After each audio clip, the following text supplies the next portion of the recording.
জন্য দুইটি হাতিয়ার, একটা মদ আর একটা নারী। নারীদেরকে তাদের সৌন্দর্য প্রদর্শনীর নাম করে নামায় নিয়ে আসো। টেলিভিশনের বিজ্ঞাপনে সুই সুতা থেকে শুরু করে টেলিভিশন পর্যন্ত সব বিজ্ঞাপনে নারীর সৌন্দর্যকে পণ্য বানায়া বিক্রি করা হচ্ছে। নারী ছাড়া বিজ্ঞাপন হয় না, তাও কথা কেন হবে না? ওই যে দাঁত নাই একটাও, এক বুড়িয়া ফুটবল খেলতেছে ছেলেরা, সেখানে যায় জিজ্ঞেস করে যে খাঁটি সর্ষের তেল কোথায় পাওয়া যায়? 3 শিশি সর্ষের তেল। এই বিজ্ঞাপন মানুষে খাইছে না খুব? লোকেশনও ভালো, সিকিউরিটিও ভালো, খুব খাইছে না? তাহলে এর দ্বারা তো বোঝা গেল যে পুরুষ দিয়েও চলে। শুধু নারী নাই, নারী নাই, গান নাই, বাজনা নাই, নাচ নাই, একটা মানুষের বক্তৃতা দিয়ে একটা টেলিভিশন চ্যানেল চলে, আর তার দর্শক পৃথিবীর কোটি কোটি মানুষ। সেই লোকটাকে ডক্টর জাকির নায়েক। ওই লোকটার নাম আমার মনে আসলেই আমার কলজা থেকে খালি দোয়া আসে, মনে হয় মুসলিম মিল্লাতের জন্য আল্লাহর নিয়ামত। আল্লাহ তার হায়াত দারাজ করো, তার আরো তার চিন্তা, তার মেধা, তার প্রজ্ঞা আরো বাড়িয়ে দাও। তার বক্তৃতা শুনতে কোনো ছাগল পাগল আসে না। তার বক্তৃতা যারা শুনতে আসে মাল্টি ন্যাশনাল পিপল, তার বক্তৃতা শুনতে আসে হাইলি এডুকেটেড পারসন। একটা টেলিভিশন চ্যানেল চলছে, সারা বিশ্ব দেখতেছে, কোটি কোটি জনতা। কি সুন্দর করে, তার মাথাটা একটা ব্রেন, তার মাথাটা একটা কম্পিউটার, যে মিরাকেল ম্যান।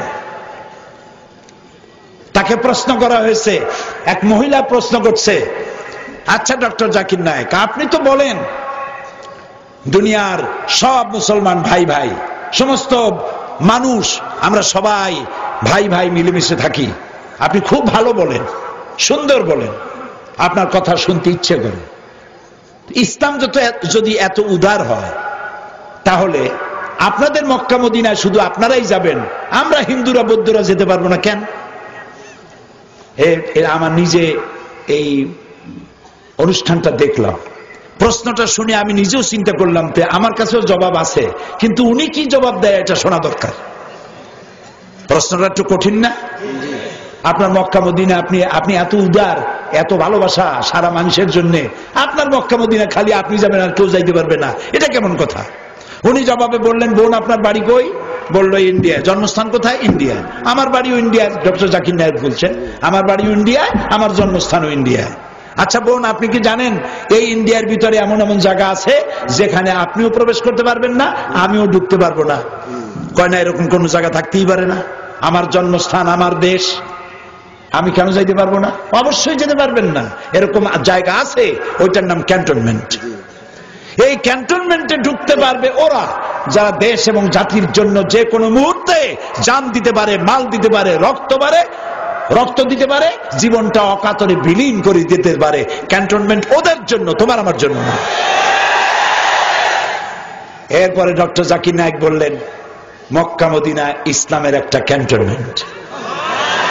এই ক্যান্টনমেন্টে ওই সব লোকেরাই যায় যারা ইসলামের জন্য জান দিতে পারে, মাল দিতে পারে, রক্ত দিতে পারে, তাদের জন্যই এই ক্যান্টনমেন্টে প্রবেশের অধিকার আছে। বোন আপনিও যেতে পারবেন। আপনার পাসপোর্টে নতুন একটা ভিসা লাগান, ভিসার নাম লা ইলাহা ইল্লাল্লাহু মুহাম্মাদুর রাসূলুল্লাহ। ভিসাটা লাগান, আগামীকাল রওনা হয়ে চলে যান। কি সুন্দর জবাব!